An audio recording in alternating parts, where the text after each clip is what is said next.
turi umuryango w'imwemu wunzwe n'isezerano kugira ngo twifuze kandi dukurikirane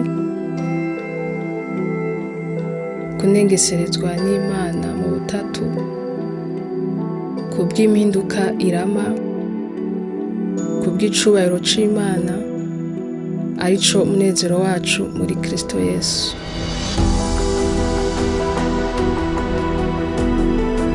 No musi ni Matthieu chapitre 28 ku murongo wa 20 akaririmbo ka exo kabahezagire kati va jusqu'au bout de la terre.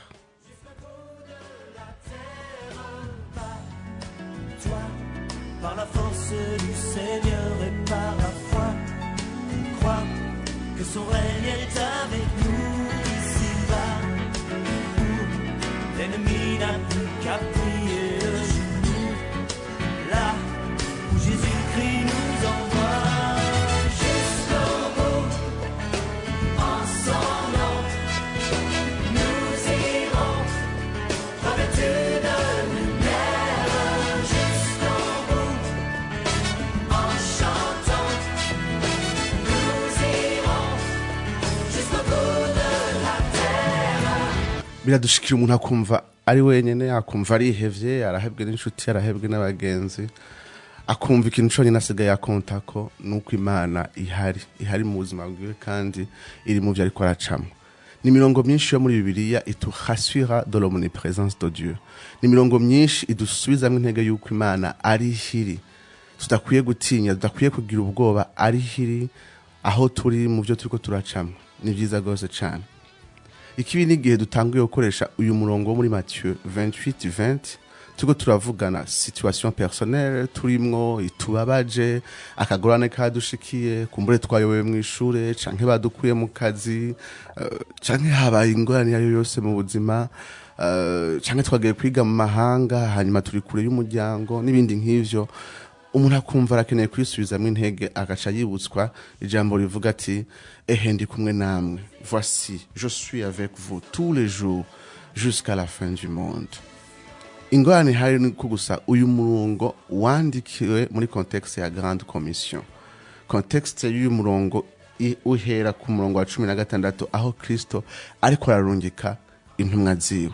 Aya majambo yo ku murongo wa 20 n'amajambo yandikiwe apana umuntu ariko aragwana mu buzima bwa misi yose, ahari yumva umenga Imana ntayumva mu buzima bwiwe, canke yahemukiwe n'amacirconstance n'ibihe bitandukanye, hanyuma agakoresha ijambo rya ehe ndi kumwe namwe imisi yose gushika ku mpera z'isi kugira ngo rimusubize mu intege muri situation personnelle ariko aracamo. Mu by'ukuri uyu murongo wandikiwe abantu bagenda dans une mission, abantu barungitswe n'amajambo Yesu yabwiye intumwa azirungika mwese, azirungika jusqu'au bout de la terre, azibwira ati ndabarungitse nimutware rino jambo gushika ku mpera z'isi, ndabahasuye yuko muriko murumvira la grande commission, muriko murumvira ryabwirizwa ridasanzwe ryo gutwara ubutumwa bwiza gushika ku mpera z'isi. Hariho isezerano rifatanye n'iyo grande commission, hariho isezerano rifatanye nuko kugenda. Je suis avec vous tous les jours jusqu'à la fin du monde. Uyu murongo wa 20 ntiwandikiwe umuntu ari mu cumba yicaye ariko araca mu ngorane personnelle zitandukanye z'ubuzima hanyuma ahagaragaza kwisuzamwe intege muri murongo wa Matthieu 28:20. Oya, uyu murongo wandikiwe abantu bariko baragenda, apana abantu bahagaze, apana abantu bicaye bariko biyumvira kuri situation personnelle. Uyu murongo wandikiwe abantu Imana yarungitse. Imana yarungitse dans une mission spéciale yo gutwara ubutumwa bwiza. Muri iyo mission spéciale Yesu yarabizi yuko bazohura n'ingorane nyinshi bariko baratwara ubutumwa bwiza, ko bazokwisanga bameze nk'intama hagati mu babingira, ko bazokwisanga isi yose iri contre, iri yabahagurukiye. Yesu yarabizi yuko bazohura n'ingorane nyinshi bariko barashitsa la grande commission. Aca bahereza isezerano ati iyi mission ndabahaye irafatanya n'isezerano, kandi iryo sezerano rivuga ngo je suis avec vous tous les jours jusqu'à la fin du monde. Muriko muratwara ubutumwa gushika ku mpera z'isi, ndabahaye isezerano. Je vous rassure de ma présence, je vous rassure de ma présence.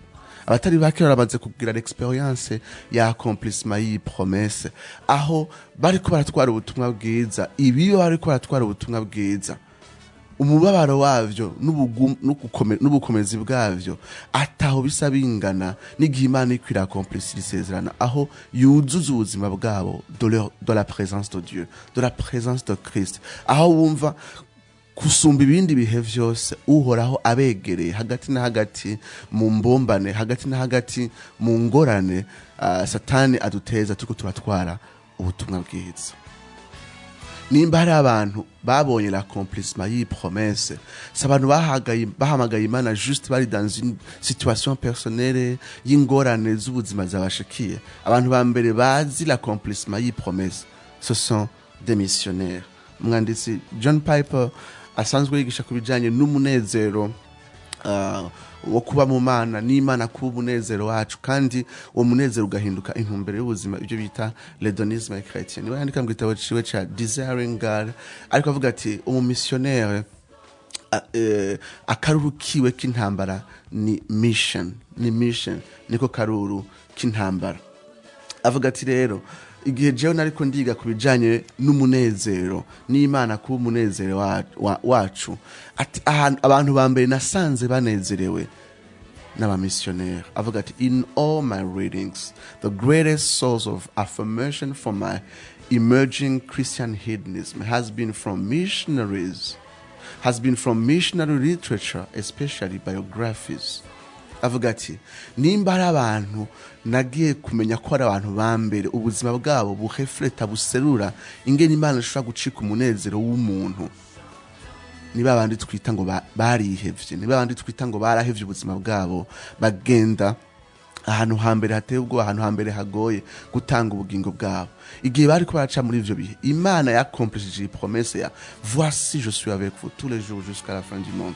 Ku buryo uravye inyandiko zabo zidatandukanye n'ingene twe tubiyumvira ko bari abantu bagowe bahuye n'ibibazo byinshi, batakaje imiryango yabo, bahevye ivyabo byose, bari malheureux, barindiriye gusa impera yabo mu ijuru ariho bazogenda kunezererwa. Ariko bo uravye inyandiko zabo n'abantu vy'ukuri bari banezerewe Imana ngaha kwisi. Kubera iki? Yesu yarasezeranye ngo kuba ariko barashitsa la grande commission, yavuze ngo je suis avec vous tous les jours jusqu'à la fin du monde.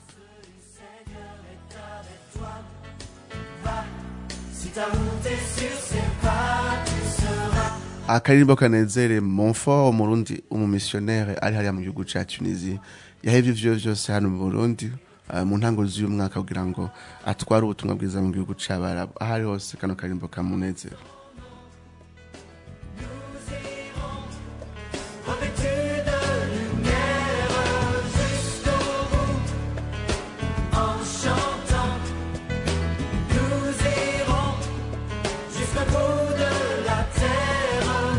Nagenda basomere bike mu byo babo missionnaire banditse igihe Imana ari kwirashisa uno murongo wa Matthieu chapitre 28 verset 20. Umwe ni John G. Patton yabaye missionnaire mu gihugu amazinga yo muri Hebride hariya mu kiyaga ca Pacific.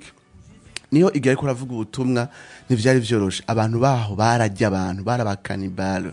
Igihe rero agiye hano kuvuga ubutumwa bamwirukako kugira ngo bamuje, acarurira ku giti hejuru kugira ngo abinyegeze. Baramurondera hose ko vyasaba yuko kuri ico giti akimara ku mwanya muremure nijoro ryose ntiyashobora guhirahira ngo yururuke kuko baca bamujya. Umvigena avuga G. Patton avuga ati I sat there among the branches as safe as in the arms of Jesus.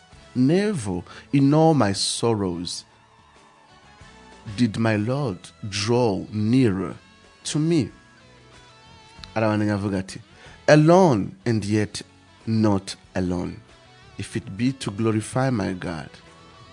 I will not grudge to spend many nights alone in such a tree, to feel again my Savior's spiritual presence, to enjoy his consoling fellowship. If this thrown back upon your own soul, alone, in the midnight, in the bush, in the very embrace of death itself, you will have a friend who will never fail you. Majambo makeyi avuga ati igihe nari kuri ico giti hejuru mashami y'ico giti, ati nta gihe nigeze kumva Imana inyegereye mu mibabaro yanje nkaho umenga ndi mu biganza vya Yesu ubwiwe. Yandika avuga ati muri ico gihe uba uri wenyene ariko kandi utari wenyene. Ati nimba vyohimbara Imana ikanyongera ayandi majoro menshi ndi kuri ico giti kugira gusa usubire kandi kumva la présence spirituelle y'umukiza wanje, usubire kandi kuryohererwa ubucuti bwiwe buremesha. Aca twandikira tubwira ati hamwe ivyo vyobashikira nijoro hagati na hagati mu gicugu, mwishamba, mu rupfu hagati na hagati, muze mwibuke yuko mufise umugenzi atazokwigira abaheba. Yesu abwira abigisha ati umve ndi kumwe namwe imisi yose gushika ku mpera z'isi. Samuel Zwemer mu 1897 yagiye hamwe n'umudamu we n'abana we kugira ngo bavuge ubutumwa hariya mu kigobe c'abarabu. Bamaze igihe kirekire bavuga ubutumwa ariko atavyamwa bigaragara, atabantu bakizwa uretse ihamwa, uretse ivyago gusa. Mwaka wa 1994 abana biwe babiri, umwe w'imyaka 4 uwundi w'imyaka 7 bapfa bakurikirana, hagati yaho haciye imisi gusa 7, murambara imisi 8. Inyuma y'imyaka 50 Samuel Zwemer yamaze gusubira muhira iwabo, arandika ariko aribuka ivyo bihe bidasanzwe yatewe iteka ryo gutwara ubutumwa hariya mu kigobe c'abarabu. Yandika avuga ati the sheer joy of it all comes back. Gladly would I do it all over again.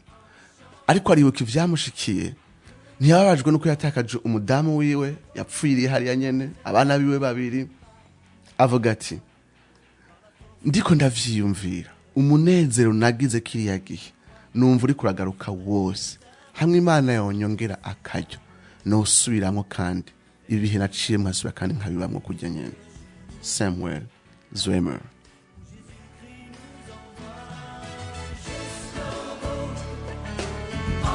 Kumbure muramaze kumva Hudson Taylor, l'apôtre de la Chine, no yatanguje China Inland Mission. Ico gihe imbere yiwe haraza abamisiyoneri bakeyi bakistationa ahantu. Igihugu c'Ubushinwa ari kinini gose, ntibigire bagipenetra ngo bagishikemwo hagati, ariko Hudson Taylor Imana imuhamagarira kwinjira hagati y'Ubushinwa. Ntivyari vyoroshe, hari dangereux gose, kandi abantu baho bari bafise resistance idasanzwe, ariko Imana imurungika hagati na hagati y'Ubushinwa. Niwe yatanguje ivyo bita China Inland Mission. Uwo missionnaire yatanze ubugingo bw'igihugu c'Ubushinwa. Abantu benshi bari bamuzi, abamwegereye bose bari bamuzi, ababana nawe mu nzu bari bazi yuko imisi yose isaha 8 canke isaha 9 zo mwijoro yabavyutse gusenga. Ndavinze indirimbo yamaririmba imisi yose. Jesus, I'm resting in the joy of what you are. Yes, nduhukiye mu munezero w'icuri. Abo nibo bantu Imana ari kwirashiza kwisezerano ivuga ngo voici je suis avec vous tous les jours jusqu'à la fin du monde.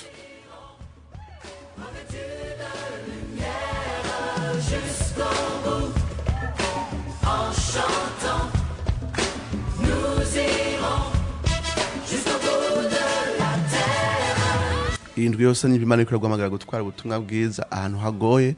Hari gitokurungika mu gihugu c'abarabu canke mu gihugu kikure, ikakurungika mu muryango, ikakurungika mu kibano, ikakurungika mu mwigana, ikakurungika hajya mu biro mu mukorana.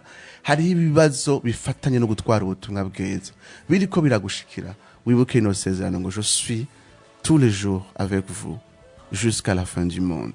Na cyane wirinde gukoresha umurongo uri kuravuga gusa ibibazo vyawe personnel n'utubazo tubuzima turiko turagushikira, kandi ari umurongo wandikiwe abariko barashisa la grande commission. Nimutinye mwabusho butomwe kuko data bimuhimbara kubaho bwana.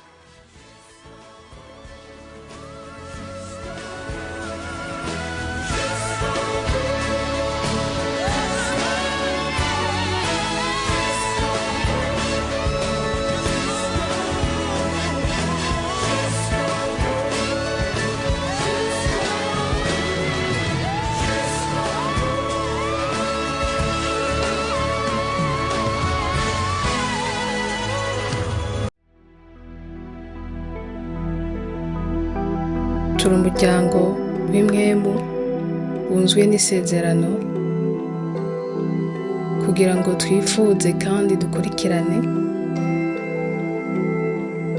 kunengeserezwa n'Imana mu butatu kubw'impinduka irama kubw'icubahiro c'Imana arico munezero wacu muri Kristo Yesu.